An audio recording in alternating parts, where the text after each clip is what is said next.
우리는 지난 시간 3번에 걸쳐서 십계명의 의미를 살펴보았습니다.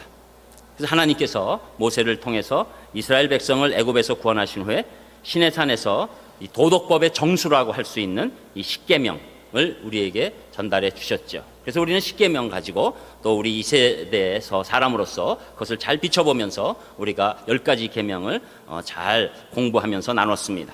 또 그 이후에 20장에서 23장까지는 이제 사회생활, 그 당시 사회생활에서 지켜야 할 여러 가지 시민법과 율례를 주시는 일들이 있습니다. 자, 그래서 이제 오늘은 그 부분은 뛰어넘게 되고, 이제 오늘 이 바로 이스라엘 백성과 하나님 사이에서 이 십계명과 율례 가운데 이 언약을 공식적으로 체결하는 장면이 나오게 되는 것이죠. 겉으로 볼 때는 언약 체결로 보이지만 이 과정은 하나님께서 우리에게 기뻐 받으시는 예배의 모범을 보여주고 계십니다. 그래서 오늘 제목이 시내산 예배인 것이죠. 그래서 오늘 하나님이 기뻐하시는 예배의 4가지 특징이 무엇인가에 관해서 우리가 말씀을 나누기로 합니다.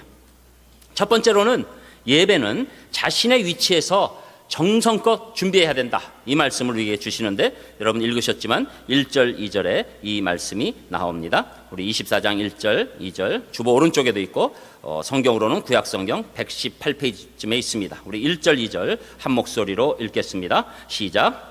또 모세에게 이르시되 너는 아론과 나답과 아비후와 이스라엘 장로 70명과 함께 여호와께로 올라와 멀리서 경배하고 너 모세만 여호와께 가까이 나아오고 그들은 가까이 나오지 말며 백성은 너와 함께 올라오지 말지니라. 아멘.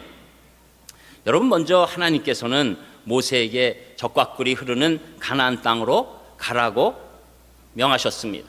모세에게 명하신 거죠.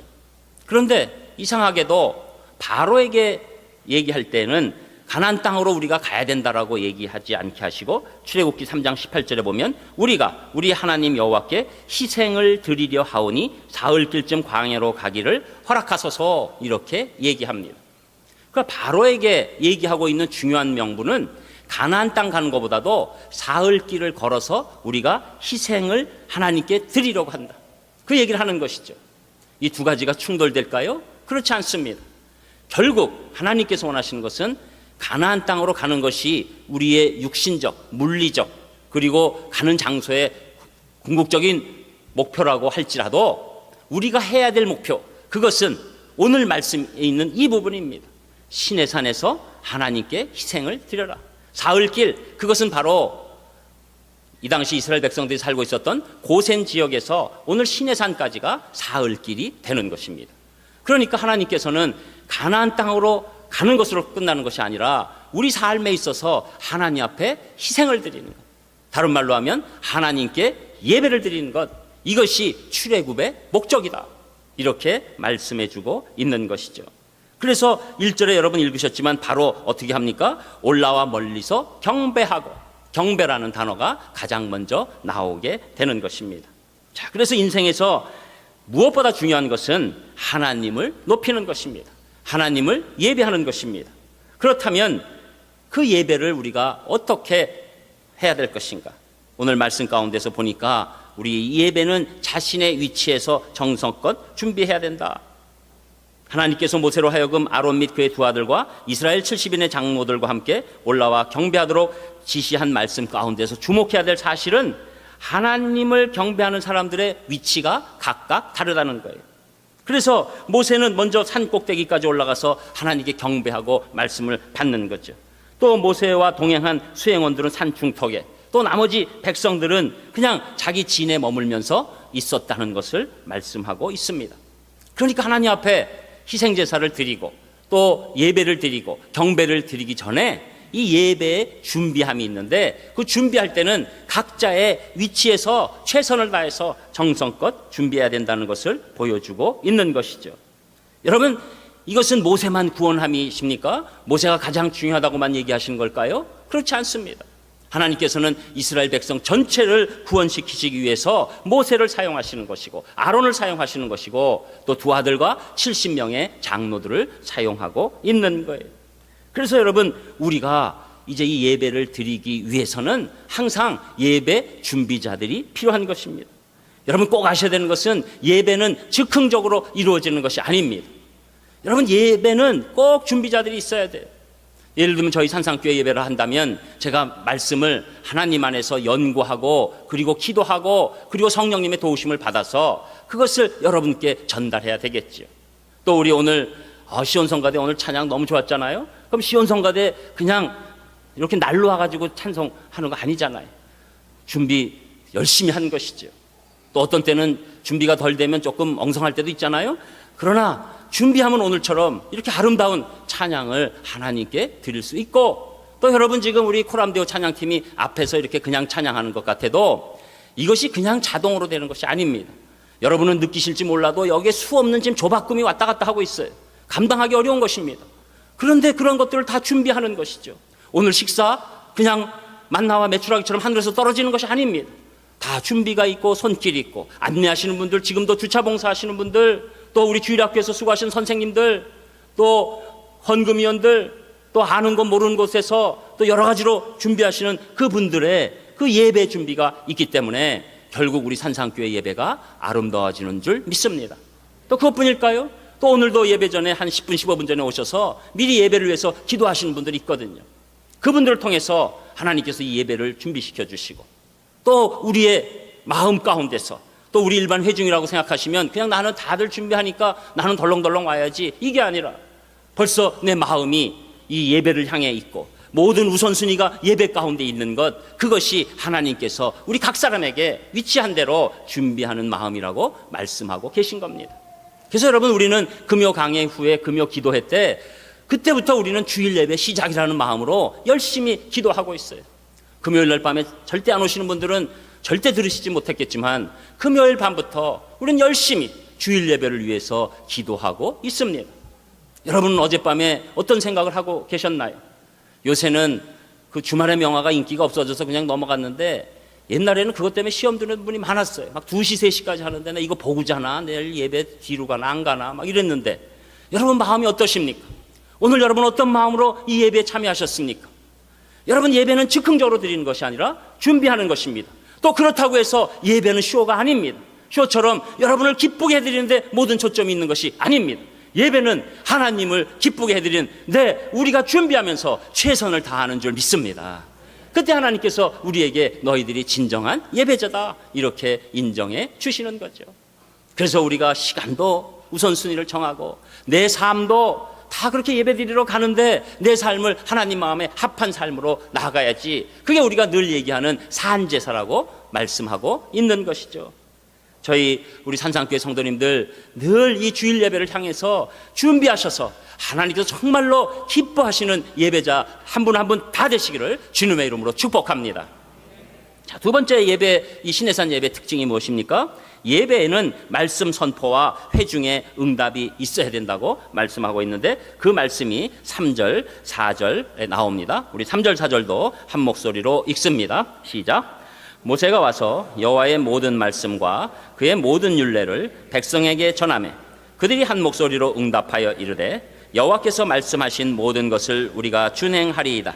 모세가 여호와의 모든 말씀을 기록하고 이른 아침에 일어나 산 아래에 제단을 쌓고 이스라엘 12지파대로 12기둥을 세우고. 아멘. 여러분, 우리가 예배되기 위해서는 하나님의 말씀이 선포되어야 되는 것이죠.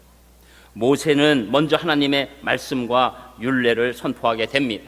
예배 중심은 하나님의 말씀에 있습니다. 지금 모세의 개인적인 견해를 전하는 것이 아닙니다. 하나님께서 주신 말씀과 율례를 전하는 거예요. 여러분, 우리 캐톨릭과 기독교 개신교의 가장 큰 차이점이 여기에 있습니다. 여러분, 캐톨릭은 예전 중심이에요. 그래서 이번에도 교황께서 오시는 모든 과정을 보신 분들의 그 미사를 이렇게 보신 TV 중계를 보신 분들 보면 말씀보다 계속해서 그 예전이 진행되는 것을 보게 됩니다. 그리고 그 예전은 일반 사람들이 전혀 참여할 수 없이 굉장히 복잡하고 아주 다양하게, 또 의식과 또 이런 모든 입는 복장이나 이런 것들이 아주 정교하고, 그리고 아무도 범접할 수 없는 그런 것들의 일들이 쭉 진행되고 있는 것이죠. 그래서 예전 중심으로 진행될 때 우리 기독교는 말씀 중심, 설교 중심이 되는 거예요. 여러분, 우리 개신교의 가장 큰 중요한 부분은 예배의 말씀으로 모든 것들을 하나님 앞에서 선포한다. 이것이 중요한 것입니다. 여러분, 우리가 이 말씀, 이것은 하나님께서 주신 영의 양식이기 때문에 우리가 받지 않으면 겉으로 산 것이지 실제로 산 것이 아니라고 분명히 말씀하고 있습니다. 예배는 꼭 하나님의 말씀이 있어야 되는 것이죠. 여러분, 예배가 왜 힘이 없어집니까? 예배가 사람 말로 차게 되면 힘이 없어지는 거예요. 거기에 요사이 세상의 트렌드가 들어오면, 그래서 사람들의 귀에 듣기 좋은 것으로 하나님의 말씀은 배제되고, 사람의 말이 계속 진행하다가 하나님의 말씀은 액세서리처럼 끝에 하나 얹어지는 것, 이것은 하나님께서 기뻐하시는 말씀의 설교가 아닙니다. 그것은 사람의 귀를 즐겁게 하고, 그리고 사람에게 원하는 것들, 성공, 도덕, 정치, 이념, 그리고 이 세상에서의 잘됨만 가지고 그것으로 끝내는, 물론 우리 말씀 가운데서는 하나님이 허락하시는 성공과 정치와 이념 다 포함할 수 있습니다. 하지만 그것이 목적이 되는 것이 아니지. 우리는 하나님께서 우리에게 주시는 놀라운 말씀, 우리를 살리는 말씀, 그것이 예배의 중심이 돼야 될 줄 믿습니다. 그래서 그것이 큰 차이가 나게 되는 거예요. 그런데 여러분, 말씀만 선포되면 끝납니까? 그렇지 않습니다. 저와 여러분의 역할만 다를 뿐이지 우리가 말씀 앞에 있는 거예요. 저는 준비한 말씀을 하나님을 의지해서 선포하는 것이고, 여러분들은 제 말을 사람의 말이 아닌 하나님의 말씀으로 받으셔서 화답하는 것. 그래서 오늘 이스라엘 백성들이 한 소리로 응답하는 것, 이것이 바로 예배의 말씀 가운데 있는 우리 신앙의 아주 아름다운 전통이고 하나님께서 명하신 놀라운 예배의 모습인 줄 믿습니다. 그래서 여러분, 우리가 이 말씀이 이렇게 전달될 때 정말로 우리가 이 순종하겠다는 각오가 있어야 되는 거예요. 여러분이 앉으셔서 지금 말씀을 평가하시는 게 아닙니다. 내가 그것에 순종할 수 있나 없나에 관한 거죠. 물론 대전제는 지금 우리 교회 예배가 말씀 중심적인 예배인가 그렇지 않은가는 중요한 것입니다. 말씀 중심적인 예배라고 여러분이 인정하시면, 여러분이 그 말씀이 여러분 듣기 싫든 내 상황에 맞지 않든 여러분이 순종하려고 노력하실 때 하나님의 임재가 여러분 심령 가운데 임하실 줄 믿습니다. 그것이 일반 강론과 또 일반 강의와 다른 결정적인 차이예요. 다른 강의는 이건 맞는 거야, 틀리는 거야, 또 나한테 맞는 얘기야, 이런 쪽으로 많이 가고 있지만, 여러분, 이 예배 중에 말씀은 그런 것이 아니에요. 내가 이 말씀을 받을 수 있을 것인가, 받을 수 없을 것인가, 내가 이것을 순종할 것인가, 순종하지 못할 것인가, 여기에 달려있는, 정말로 어떻게 보면 하나님을 대면하고 내 절대절명의 모습을 하나님 앞에 드러내는 귀한 시간이 되는 것입니다. 그래서 저는 원래 옛날에도 말씀드렸잖아요. 그냥 어느 교회 간혹 강사로 가면 동시에 막 아멘 그럼 저는 정신을 못 차린다고. 그래서 그냥 말만 끝나면 그냥 아멘 그러니까 그냥 저는 딴 걸로 얘기했는데 또 아멘 그래가지고 저도 놀래고 그분들도 나중에 보면 놀래고 막 이런 경우 있거든요. 그런데 전 그걸 원하는 건 아니나, 또 여러분 마음에 지금 그렇습니다, 제가 이렇게 쫓아가기를 원하는데 제가 되지 않지만 제가 먼저 입으로 순종합니다 할 때 여러분의 진심 어린 아멘을 저는 주님의 이름으로 너무너무 기대하고 있습니다. 여러분, 아멘하는, 여러분 그냥 기계적 아멘, 로봇적 아멘이 아니라 여러분 마음 깊은 곳에서 올라오시는 아멘이 충만한 우리 산상교회 되기를 주님의 이름으로 축원합니다. 그래서 오늘 좋네요. 이거 벌써 역시 이게 설교라는 게 그렇군요. 아주 요새 욕을 내치고 가장 시원했습니다. 아멘이.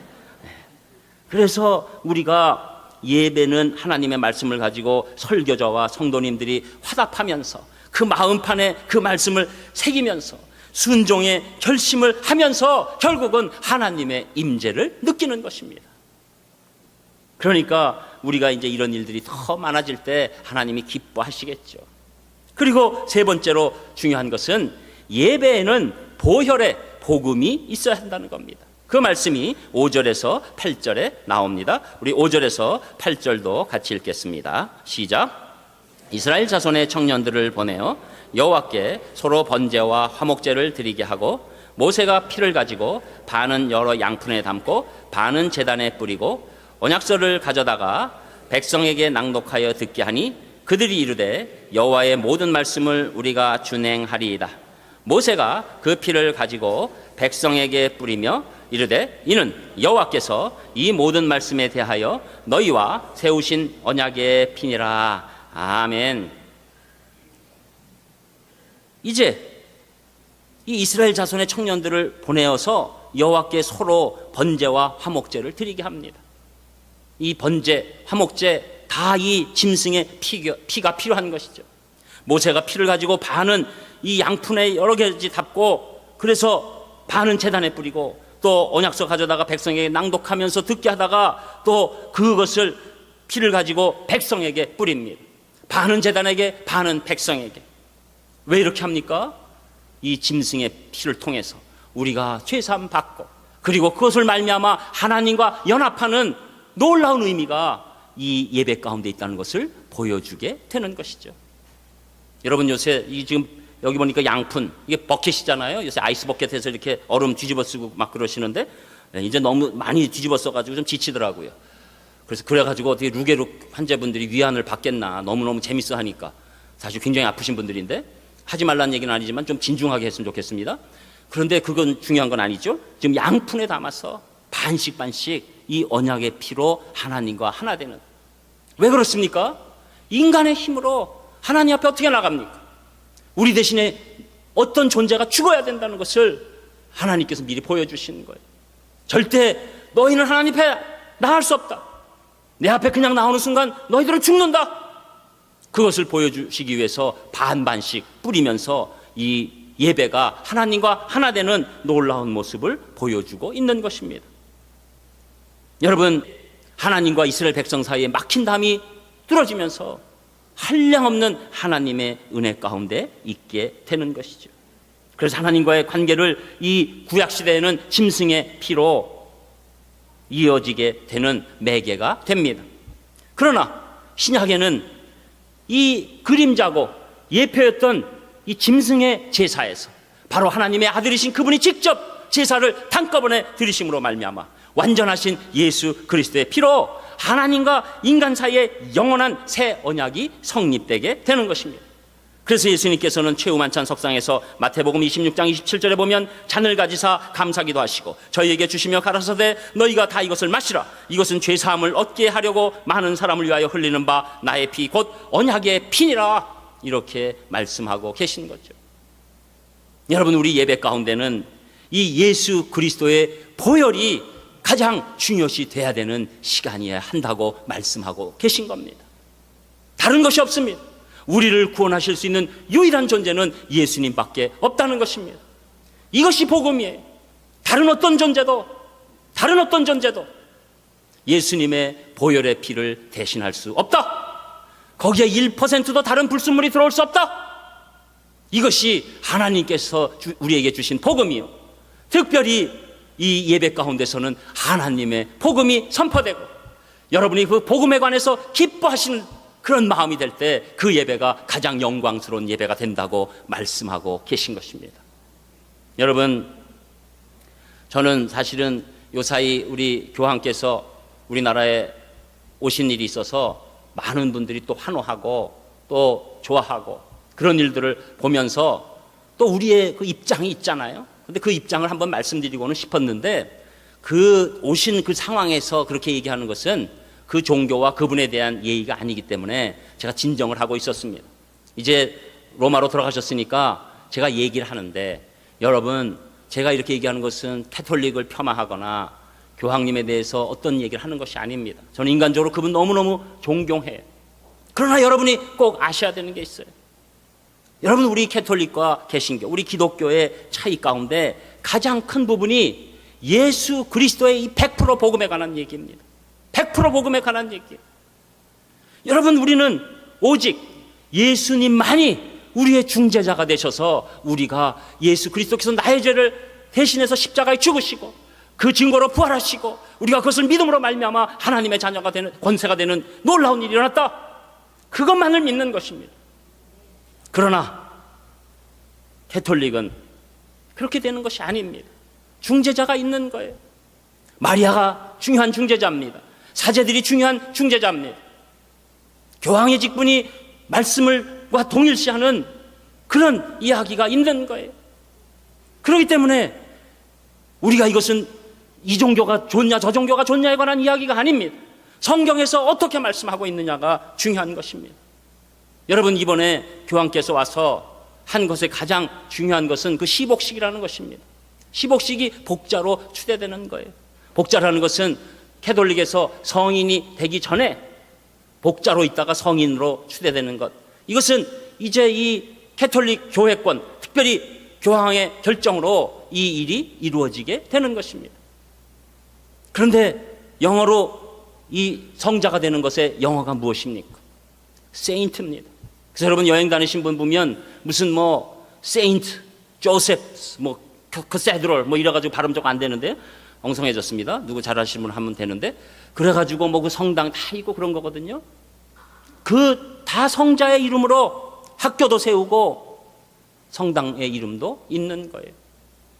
그런데 여러분, 우리 기독교, 우리 개신교에서의 세인트는 누굽니까? 여러분, 정말 좋은 오늘 복음입니다. 여러분이 세인트입니다. 세인트의 한국말이 뭡니까? 성도입니다. 여러분, 저는 목사보다 성도의 이름이 더 영광스럽습니다. 왜? 이것은 사람이 회의하고 지정해서 복자다 성자다 지명할 수 있는 것이 아니에요. 아무리 존경스러운 어떤 분이 있어도 우리 인간은 다 죄인입니다. 우리 죄인이 하나님 앞에서 거룩하다고 세인트라고 이름을 받을 수 있는 유일한 길은 예수 그리스도의 보혈 외에는 없습니다. 이것이 복음이에요.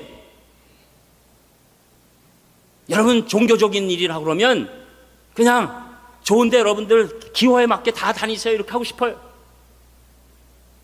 이건 목숨이에요.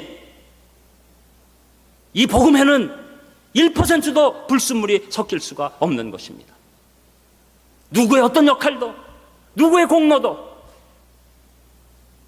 다른 누구의 열심도, 누구의 부분적인 거룩도 결단코 우리를 성도로 만들어낼 수 없는 것입니다. 여러분, 이것은 우리가 다 놓쳐도 이것은 놓칠 수가 없는 거예요. 저는 모든 것을 다 놓친다 해도 결단코 복음은 놓칠 수 없습니다. 그것은 제가 죄인이기 때문에 그렇습니다. 제가 살 길이 없는 거예요. 하나님이 저를 바라보시고 저를 그냥 놔두실 수가 없는 거예요.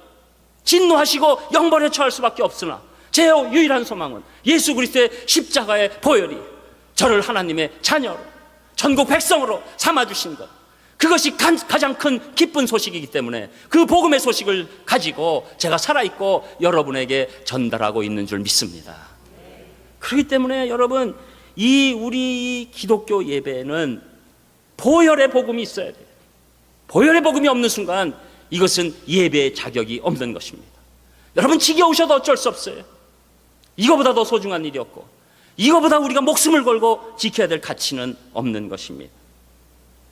그렇기 때문에 우리가 이 말씀 가운데서 내가 예수 그리스도를, 이 예배 가운데서 예수 그리스도를 나의 구원자시요 나의 유일한 내 죄를 사해 주시는 그분이시다라는 것을 믿게 된다는 것, 그거보다 더 큰 복이 없는 것입니다. 그렇기 때문에 예배에는 한량없는 복이 우리 성도님들에게 임하게 되는 것이죠. 그래서 예배가 소중한 것이고 예배가 가장 귀한 가치를 갖고 있는 것입니다. 이것은 모여서 그냥 있다가 돌아가는 것이 아니에요. 생명이 달려있는 것입니다. 영생이 달려있는 것입니다. 천국 가서의 삶뿐만 아니라 이 땅에서의 삶의 의미도 하나님 안에서 놀랍게 깨닫게 해주시는, 복음 안에서 예수 그리스도만이 우리 인생의 모든 문제 해결자시라는 것을 또 깨닫게 해주시는 놀라운 은혜의 복음이 되는 것입니다. 저는 우리 사랑하는 산상교회 성도님들 다 놓치셔도 이 복음은 여러분의 목숨보다 소중한 걸로 아시고 끝까지 붙잡으시기를 주님의 이름으로 축원합니다.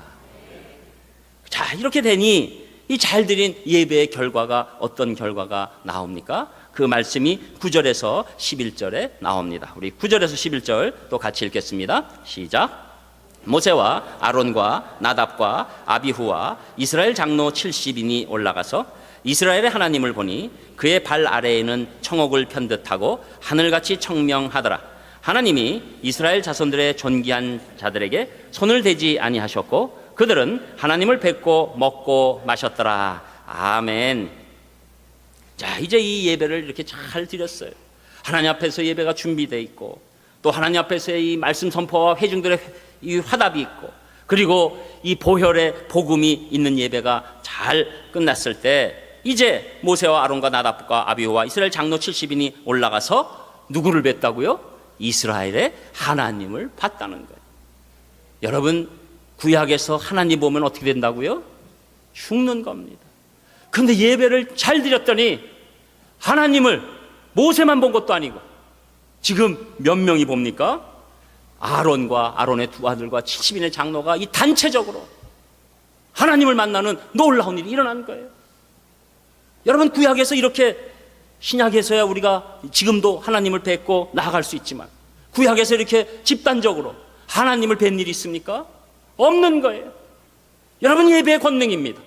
우리가 예배를 잘 드리게 되면 하나님을 만나게 되는 줄 믿습니다.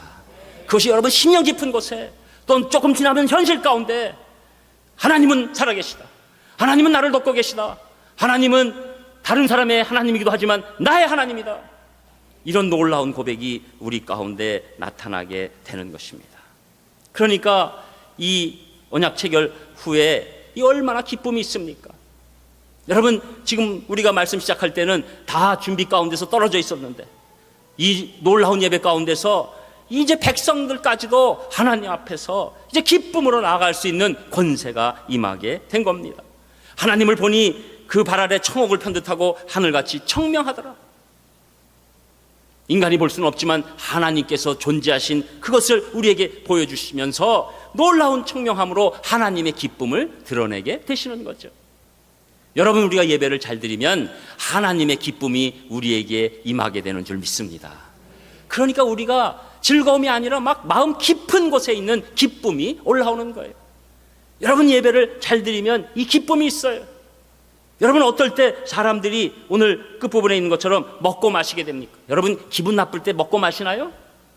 기분 좋아야지 먹고 마시죠. 기쁨이 넘치는 겁니다.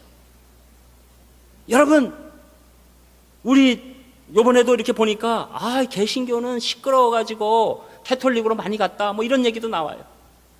근데 이제 가실 사람은 가셔야 되는데 시끄러워서. 이게 뭐냐면요, 여러분, 캐톨릭에서 예전적인 것이 예수님의 십자가의 죽으심을 제사드리는 마음, 미사예요. 그런데 우리는 제사가 아닙니다.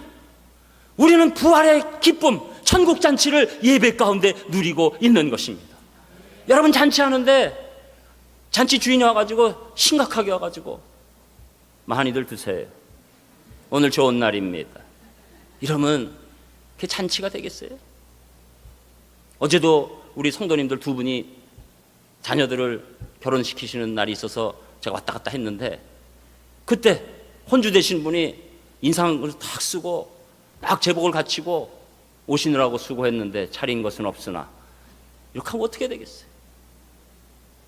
여러분, 이 복음이 이게 너무너무 중요한데 어떻게 제가 여러분 보고 믿으시려면 믿으시고 뭐 안 믿으시려면 할 수 없죠, 이렇게 얘기하겠습니까?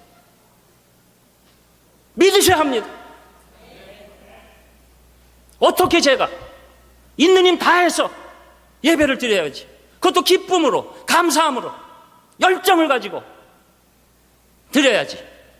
어떻게 다음번에 기약 있을 사람처럼 제가 힘을 저축하고 점잖게, 그리고 여러분은 그냥 잠깐 왔다가 요번 1회 쇼인데 2회 쇼 보지, 이런 마음으로 예배 드릴 수 있겠습니까? 복음이 진짜로 임하면 우리가 기쁨으로 하나님께 나아갈 수밖에 없을 줄 믿습니다. 저는 여러분들에게 이 다른 것이 아니라 복음과 말씀과 살아계신 하나님의 구원 때문에 여러분이 기뻐하시는 귀한 예배 되시기를 주님의 이름으로 축복합니다. 우리가 기뻐해야 되는 거예요. 우리 이 기쁨이 우리 교회 안에서 식사까지 연결되는 것입니다. 여러분, 위가 가장 우리가 갖고 있는 기쁨과 슬픔과 연결되어 있어요. 예배 잘 드려보세요. 내려가셔서 식사하실 때 소화 잘 될 줄 믿습니다. 뭐 거기까지는 아멘 안 하셔도 되지만, 여러분, 우리가 이 마음으로 예배 드리는 거예요. 이 소중함이에요. 기쁨이에요. 내 현실은 너무나도 안타까워요. 불안해요. 떨려요. 아파요. 어려워요. 그래도 그 하나님이 나 하나님이고 나에게 영생을 주신 것이 가장 큰 기쁨이기 때문에 내가 아파도 기뻐할 수 있다. 내가 힘들어도 기뻐할 수 있다. 내가 실패해도 기뻐할 수 있다. 내가 쓰러져 있어도 기뻐할 수 있다. 이것이 진정한 예배자의 아름다운 모습인 줄 믿습니다. 그렇기 때문에 출애굽의 궁극적인 목표, 하나님 예배하는 거예요. 영국의 청교도들이 배를 타고 대륙으로 건너간 이유, 하나님께 예배하기 위해서입니다. 여러분, 확실하게 아셔야 됩니다. 여러분 인생의 목표 무엇입니까? 여러분이 예배를 잘 드리기 위하신 것이 여러분의 인생의 목표입니다. 그때 하나님께서 우리에게 놀라운 은혜로 하나님께서 하실 수 있는 모든 것들을 베풀어 주시고 우리에게 청옥을 편듯하고 하늘같이 청명한 마음으로 인도하실 줄 믿습니다. 광야를 정복한 영적 거인이라는 책을 쓴 그 미국 플로리다에서 목회하시는 마크 에터베리 목사님의 고백인데, 이걸 제가 읽어드리고 기도함으로 마치겠습니다. 몇 년 전에 우리 교회에 암으로 죽어가던 여성 한 분이 있었습니다. 그녀는 처음 암 진단을 받았을 때 자신이 걸을 수 있는 한 교회에 나올 것이라고 말했습니다. 그리고 그녀는 자신의 말을 지켰습니다. 나는 그녀의 삶이 거의 다해가던 어느 날에 그녀가 여위고 허약해진 몸으로 천천히 예배당 안으로 걸어 들어오는 모습을 지금도 생생히 기억하고 있습니다. 그녀는 머리카락이 거의 다 빠진 상태였고 얼굴빛은 매우 창백해 보였습니다. 남편이 산소 마스크를 들고 그녀 옆에서 함께 걷고 있었습니다. 그는 그녀를 맨 뒷자리에 조심스럽게 앉혔고 그녀는 예배를 드렸습니다. 하나님께 손을 들라는 가사의 찬양을 부르는 동안 그녀는 야윈 양손을 위로 들어 올렸고 나는 그 모습을 보면서 눈물을 흘려야 했습니다. 그녀는 힘없이 떨리는 손이었지만 계속해 들고 있었고 눈을 감고 약간의 미소를 띤 채 나지막하게 찬양을 불렀습니다. 그날 예배에는 2개의 설교가 있었습니다. 하나는 내가 단상에서 전한 설교였고 다른 하나는 맨 뒷자리에 앉았던 그녀가 한마디 말도 없이 행한 설교였습니다. 그리고 2 설교 중에 그녀의 것이 훨씬 더 강력했습니다. 기도하겠습니다. 하나님, 저희들 예수님 믿고 구원받아 하나님의 자녀가 돼서 이렇게 예배드릴 수 있는 특권 주신 것 인해 감사를 드립니다. 평생 진정한 예배자로 살 수 있도록 인도하여 주시옵소서. 예수님 이름으로 기도합니다. 아멘.